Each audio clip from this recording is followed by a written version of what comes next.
ئەویش زیندانیانی بادینانن تا ئێستا کەیسەکەیان بە یەکلایی نەکراوەی ماوەتەوە لەگەڵ ئەوەی کە پارێزەرانیان لە هەوڵی جدین بۆ یەکلاییکردنەوە و پێشخستنی کەیسەکەیان دیارە کۆبوونەوەی کراوە لەگەڵ نوێنەری تایبەتی نەتەوە گرتوەکان بۆ بارودۆخ و ڕەوشی زیندانیانی بادینان لەگەڵەوەی لە ئێستادا لە مانگرتنی خواردمانیان لە خواردن گرتووە و هەروەها وا بڕیاریشە پارێزەرانی زیندانیانی بادینان لە ڕۆژانی داهاتوودا و لەم بڕۆ ڕۆژانی دیکەیە کۆبوونەوە لەگەڵ کۆنسۆلی ئەمریکایە بکەن بۆ گۆڕانکاری لە کەیسی ئەم زیندان و بە هەناوەچوونیان بۆ یەکلایکردنەوەی کەیسەکەیان کە وەک خۆیان باسی لێ دەکەن تا ئێستا کەیسەکەیان بە سیاسی کراوە. من میوانێکم دەبێت ڕاستەخۆ گفتوگوی زیاتر لەگەڵ میوانەکەم دەکەم کە بەڕێز پارێزەری زیندانیانی بادینانە ڕاستەخۆ لە هەولێرەوە میوانی من دەبێت بەڕێز بەشدار حەسەنە کە ئەوان سەرۆکی تیمی پارێزەرانی زیندانیانی بادینان ڕاستەخۆ لە هەولێرەوە میوانی من دەبن. کاک بەشدار زۆر سپاس بۆ ئامادەبوونت. کەیسی زیندانیانی بادینان بەکوێ گەشتووە؟ بەناوی خودای گەورەم هێرەبان سڵاو لە جەنابەت و سڵاو لە تەواوی بینەرانی تەلەڤیزیۆنی کورتسات. طبعاً ماوەکە ئەمە لەگەڵ تیمی پارێزەران لە هەوڵی ئەوەداین کە بۆ ئازادکردنی ئەو پێنج چالاکوانەی شیراتزێ و هەروەها مەجموعەیەک خەڵکی توری زیندانی سیاسیش کە بە هەمان مادەیەک لە یاسای ژمارە 21 ساڵی 2023 پەرلەمانی کوردستان دەستگیر کراون کە هەمان مەشمولن بە ئیفراش شەرطی یان بە کوردەکەی ئازادکردنی بەمەرج. بەر لە ئێستا لە مانگی پێنج هەروەها لە سەرەتاکانی ئەم ساڵیش سێ کەس لە چالاکوانانی دوو لە بادینان و یەکیش لە هەولێر بە هەمان ئەو مادەیەک لە یاسای ژمارە 21 ساڵی 2023 پەرلەمان بە ئیفراش شەرطی ئازاد کراون.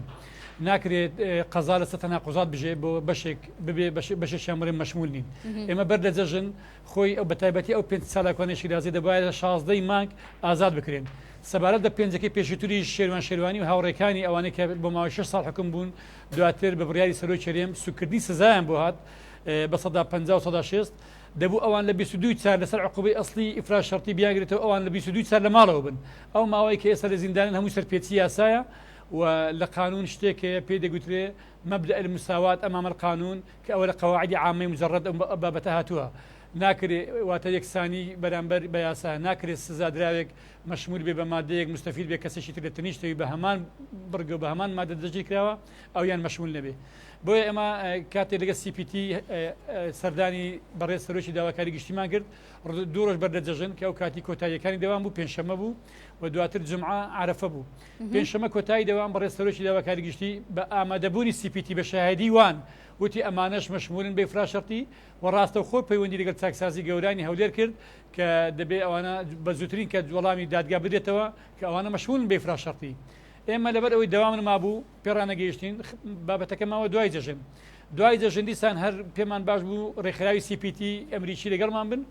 بۆی لە وەزعەکان لە بیدایەت لەگەڵمان بوونێ بۆی کێشەمان بۆ دروست نەکەن.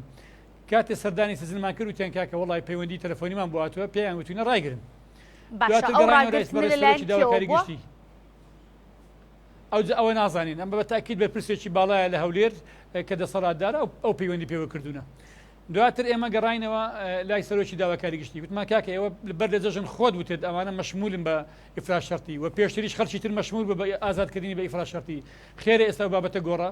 وتی هیچ نازانم هیچ جوابێکی پێ نەبوو. ئیتر ئێمە هاتینە دەرەوە CPTش کۆنگرەیەکی ڕۆژنامەوانیمان کرد لەگەڵ تیمی پارێزەران و دواتر سەردانی بەڕێز سەرۆکی دەستەی مافی مرۆڤمان کرد ئەویش بەڕێزیان لە دوێنەوە لە سەرخەتە لەگەڵمان لە هێڵە بە بەردەوام و ئەویش سەردانی سەرۆکی داواکاری گشتی کردووە و لەگەڵ وەفدێکی ڕەوان کردووە. تەوەقع دەکەم بۆ بەیانی ئەوانش سەردانی ئەنجومەی دادوەری بکەن و دوێنێش بەپەلا وەفدێک لە یۆنامی استقبالیان کردوونی مەشتیمی پارێزەرانی هەولێر و بادینان سەردانی یۆنامیمان کرد. ئەوانیش ئەو لەو سەردانیکردنانەدا باسی چی لێکرا و هەوڵەکان بۆ پێشخستی ئەم کەیسە بەکوێ گەشتون لەگەڵ یۆنامیدا بە دیاریکایی بەڵێنی چیان پێدان و ئێوە چیتان بەوان وت؟ ئێمە داوامان کرد کە شتێکی زیادمان نەوتوە تەنها ئەوەی بۆ خەڵکی تکراوە بۆ پێشتر بۆ هەمان چالاکوانانی بادینان کراوە ئەم جاریان بۆ ئەو چالاکوان و ڕۆژنامە نووسانەش بکرێت لەگەڵ مەجموعەک زیندانی تری سیاسی کە بە هەمان دەگیراون بۆیان بکرێت بۆ زیندانیانی دیکە کراوە پێش ئەوان. ئەوانەی کە پێشتر بۆیان کراوە لە بادینان شێروان تاها و هەروەها مەسعود شنگاری و هەروەها لە هەولێریش بێریڤان ئەیوب لە هەولێریش ئەو چارە پێنج چالاکوانە شیرازێ و مەجموعە خەرچی دیکەشەنە ژمارەکەیان زۆرە بەڵام وەکو کاردانەوەیەک ئەوان هەمومانیان گرتووە لەبەر ئەوانیش حەقی خۆیانە دەڵێن ئێمە بۆ وەکو خەڵکە مستەفید نینە. ئیتر یۆنامی وعدی ئەویان پێداین داوای بەڵگەیان کرد کە پێشتر بۆ چێ کراوە بەڵگەکانمان پێشکەشکردن کە پێشتر بۆ ئەو ناوانە کراوە نوسخەیەکیانی وەرگرتنی و وتیان بەپەلە ئێمە بەیانی هەر ئەمڕۆ دەبێ ئەوان سەردانی داواکاری گشتی و ئەنجومەی دادوەریان کردبێ بەڵام بەڕاستی زانیاریەکانمان لانیە کە ئەوڕۆ چوونە چیان کردو چیان نەکردو بەڵام ئەوان هاتنە سەر خەت و وتیان ئێمەش ئەو شتانە قابلی قبول نییە دەبێت بە یەکسانی سەیری سزا دراوان بکرێت و لەم دوێک دو ڕۆژەش ئەمڕۆ لەگەڵ قونسولی ئەمریکی قسەمان کردووە لەم دو ڕۆژە لەگەڵ ئەوانیش کۆ دەبینەوە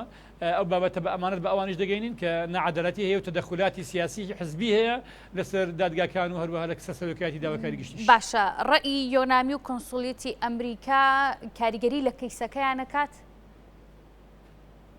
بەتاکید کاریگەری دەکات ئەوانش زۆر پێیان ناخۆش بوو ناڕەحەتی خۆیان دەربڕیوتەن چۆن دەبێت حزب و سیاست تەدەخولی دادگا بکەن و دەستکاری کار و دادگا وەردەن بەتاکید تەسیری خۆی هەیە. باشە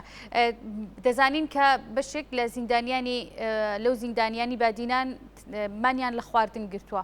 دەبێت بزانم ڕۆژی ئەو پێنج کەسە چۆنە؟ ئێستا عادەدەکە زۆر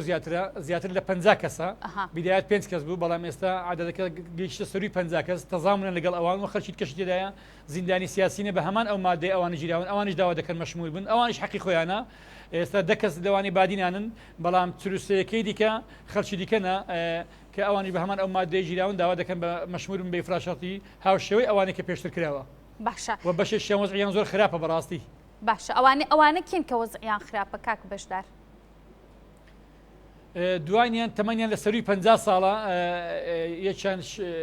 پەککەوتەیە یەکیشیان نەخۆشی شەکرە و هەروەها زەختی هەیە ئەو دووە وەزعیان خراپە و کەسێکیش